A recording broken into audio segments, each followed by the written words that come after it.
information is free. The law. There is hope.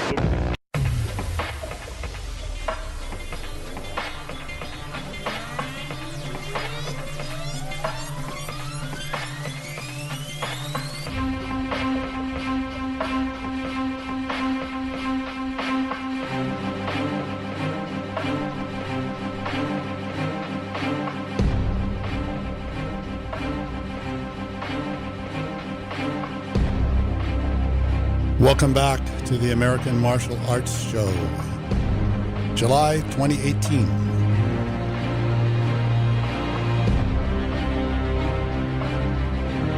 Today we have some very special in-studio guests here at the Cave Studio in San Diego.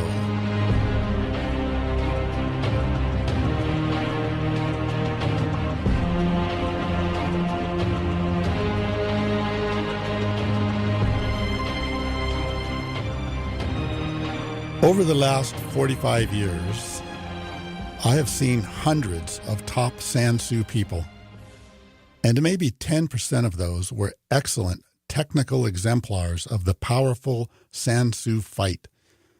In maybe 1% of those did I discern the workings of Sansu's real secrets.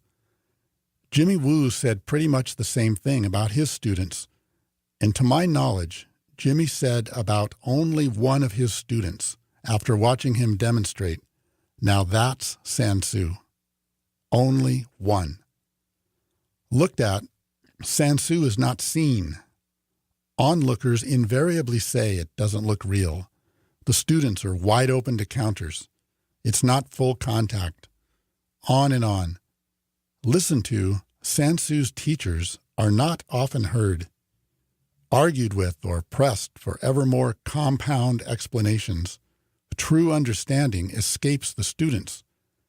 As Danny Banker said, you cannot learn to do the indescribable by talking about it. You must do it to learn it. A legitimate master of Sansu will only point to it. Which brings us to the third factor. Sansu cannot be grasped any more than a true Sansu fighter can be grasped, because they're not there. Understanding is not there, because Sansu cannot be understood, and any attempt to understand it will only take you farther away from it, because the more you think you know, the less you understand. Sansu is not a style of Kung Fu. It is not even a form of Kung Fu at all. It is a formless technique for engaging with any and all realities, by not reciprocating with them, but by interacting with the continuous flow of ultimate reality with free hands. Jimmy used to say, if I knew more better English, you would learn more better Sansu. I can't tell you, but I can show you. In retrospect, I think this was one of Jimmy's greatest assets in revealing Sansu to us. He could only point at it. Yi Shi Wei, action within wordless intention. That's what we need to understand. With us today, among people from several states to help us celebrate our summer promotions, is Sifu Wayne Suter from Costa Rica and Sifu Rob Campbell from Oklahoma City. We were able to get them to come into the studio for a few minutes on this Sunday afternoon before they have to travel back. I know you're going to want to hear their comments, so please stand by. Century Martial Arts is your world leader in martial arts gear and equipment since 1976. Their online shop has a huge selection of quality martial arts supplies, martial arts uniforms and belts, and the original Wave Master freestanding bag, fitness gear, sparring equipment, and much more. Whether you're an instructor, a school owner, a new student, or an MMA professional, or just an enthusiast of the martial arts, Century has what you need to get the most out of your training. Century's martial arts catalog has a wide selection of bow staffs, chucks, mats, patches, belt displays, and more. Gain a competitive advantage and advance yourself as a martial artist by choosing the best training gear from Century Martial Arts. CenturyMartialArts.com. All right, welcome back. American Martial Arts podcast. We got Sifu Rob Campbell in the house, in the cave from Oklahoma City, Oklahoma. Sifu Rob, welcome. Sir, I'm glad to be here. Thanks for having me. First time in the studio. Yes, it is. Yes, it is. It's quite a nice studio you have here. Well, thank you. We did do a podcast interview with Sifu Rob, but we did it by remote from Oklahoma City. But today we have him in the house. So, Sifu Rob, you've had quite a martial arts journey. Yes, sir. Yes, sir, I have. I'm very fortunate to have the instructors that I have, to have Master Ralph Latimer out in Oklahoma City. He's really helped show me the way, really given me everything on this journey. A lot of thanks to you, Master Rick. Without your teachings, we wouldn't have what we have today. So it's really inspiring, and it's really helped mold and shape my journey. How are you guys doing at the Oklahoma City School, the Phoenix Rising School? Yeah, we're doing it's doing really good. We have we have a good group of students, a good core. And the good thing about it is everybody's training the old school way. Everybody wants to train the right way. People are going slow. Students are hitting their targets, and it's developing really, really well. We've had 2 successful promotion cycles out of the new school, and also we get a lot of support from Century Martial Arts, and it's been really good so far. All right. You traveled out here this weekend with one of your students, young black belt Emery Miller. The two of you put on a spectacular demo at the promotions on Saturday morning. Yes, sir. Yes, sir. We were just doing what we were taught. Master Ralph is a very explosive fighter, and he's passed that on, and we tried to perpetuate that going forward. One of the things you've done in your martial arts journey is you get to attend the martial arts super shows. Well, what did you see at the last super show? Oh, the martial arts super show it's a great event. It's basically like the Comic Con of martial arts. So we have vendors come in that are selling new products. Century has a booth. We have a merchandising booth. We offer seminars, actual physical training. They give you they have business seminars helping you get new students for your school, helping you run your school, giving you good insight on things like that. And they bring out a lot of big stars. For instance, Johnny and Sensei from the Karate Kid were both there, and we got to meet them. They bring guest speakers in. We got to meet Bill Wallace while we were there, Eric the trainer, Billy Blank. So it's a really good event that we host every year for the martial arts community. Wow, that is exciting. Hey, you went to the Battle of Atlanta, too. Tell us about that. Yes, absolutely. So what the Battle of Atlanta is, it's actually it's a karate tournament. It's one of the biggest karate tournaments in the U.S. And Bill Wallace was also there. And what I was doing there is I was with Century, and we were actually running a merchandise booth out there for the first time. And it went really well, went successful. We got to meet the people from Team Paul Mitchell, Jackson Rudolph. We got to meet him. Mackenzie Emery, she was awesome. She came over to the stand and hung out for a while, and she was signing autographs. And we also saw Bill Wallace while we were there too. So it was good. In the martial arts supply world, the Kung Fu practitioners have always been kind of the orphan stepchild, especially when it comes to uniforms. I understand Century's got some very exciting ideas and that you're at the head of it.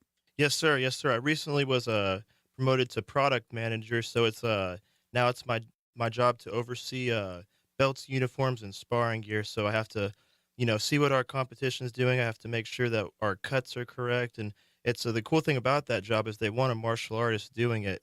So now that they have one, it's hopefully everything will go well and we can create some really cool stuff. We're working on a new karate kumite gi. We're working on a kung fu uniform. We're working on stuff for ninjutsu. So we're trying to reach out to all those martial arts and really try and be the supplier for all of them. Well, I think if you guys can get some good, durable Kung Fu uniforms that are traditional in styling, but tailored to fit American bodies, you're really going to be onto something. Yes, sir. Yes, sir. That's exactly what we're working on right now. Actually, we were talking about doing a all white kung fu top as well, because we offer the all black, we offer the black with the red buttons, and then the black with the white buttons. But if we did a white one, that opens up a new avenue for us, and if we can get the cut right and make it for American bodies, I think we would really be on to something, and we could really hit that demographic of the kung fu world. All right, Sifu Rob, great having you here with us this weekend. It was a major weekend for our school. We had people from Oklahoma, of course, also from Arizona, and Sifu Wayne, of course, came all the way up from Costa Rica. Great having you with us. We hope to see you again in January. Yes, sir. Yes, sir. I wouldn't miss it for the world. Thank you for having me.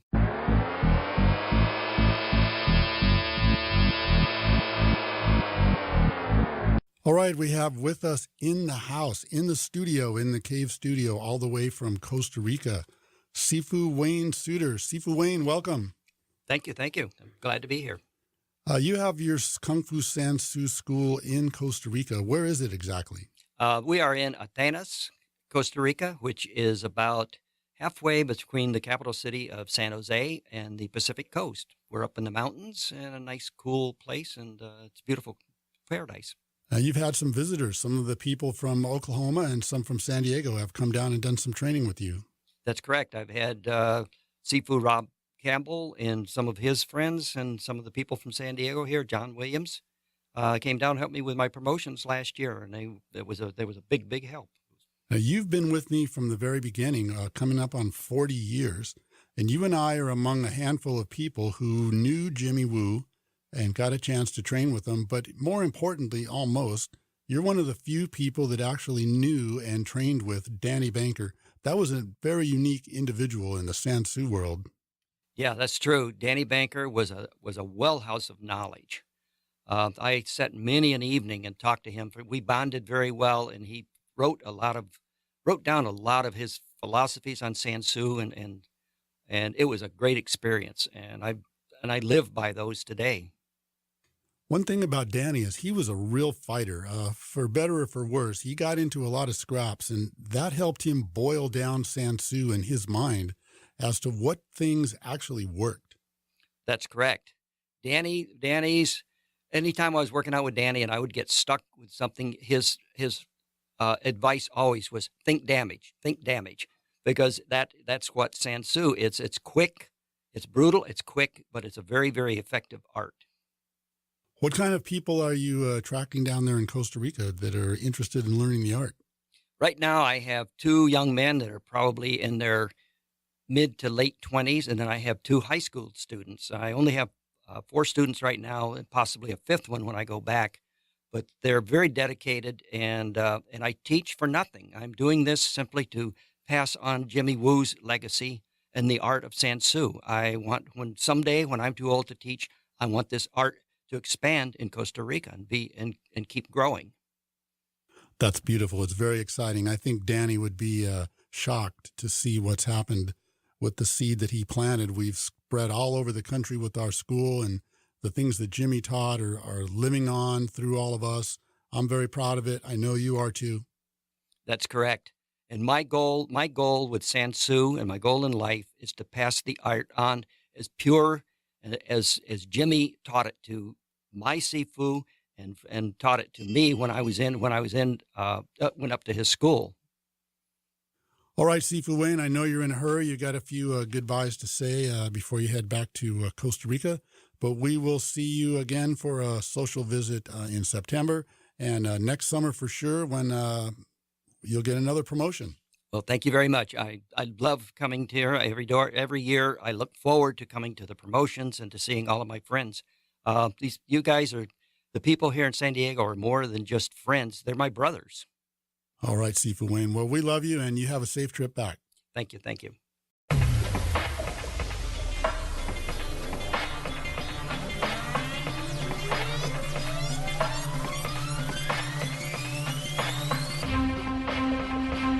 Thanks for being with us.